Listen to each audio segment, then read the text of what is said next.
Okay, folks, AMSOIL, I've been using it for a long time, and I've mentioned several times, a lot of people don't think about this with an oil company, but this is an environmental company, frankly.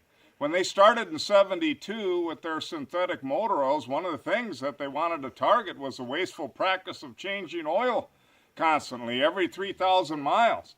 Now you've got oils, well, you did then, but now I've got oil at 25,000 miles in between oil changes, so it's literally, obviously cleaner. It runs cleaner and it lasts longer, so there's less changing, there's less wasted oil, there's less pollution. Everybody's got to be happy about that. As far as an oil that I probably use the most but the least of is this AMSOIL Saber. It's a 2-cycle oil. I literally use it in everything.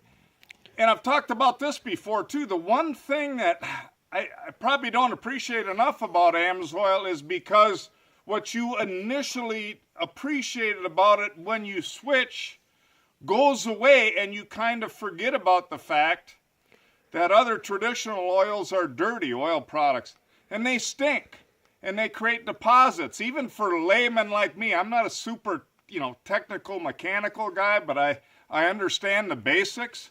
When I used to use the other stuff, you see smoke and you smell stink and you see deposits on the exhaust and whatever it is, your outboard or whatever it might be. But anyway, the Saber product is tremendous because it's synthetic, it's high quality, and it's a 100-to-1 premix, and you can literally use it for everything.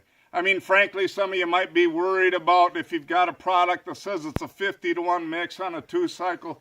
You can worry about that. You honestly don't have to worry. I generally will mix a batch of about 100-to-1 approximately. Sometimes it's 80-to-1 probably because you use so little of this stuff.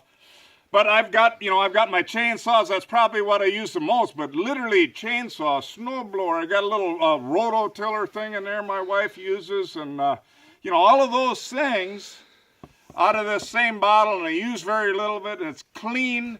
And it's great for the environment. And frankly, like I say, when I made the switch originally on my outboard years ago, and you got an injection system, and I used to think, well, the motor just stinks. And all of a sudden, this smell that I thought was more associated with the motor, all of a sudden just went away. So that's one of the great things that I really don't appreciate enough anymore about Saber.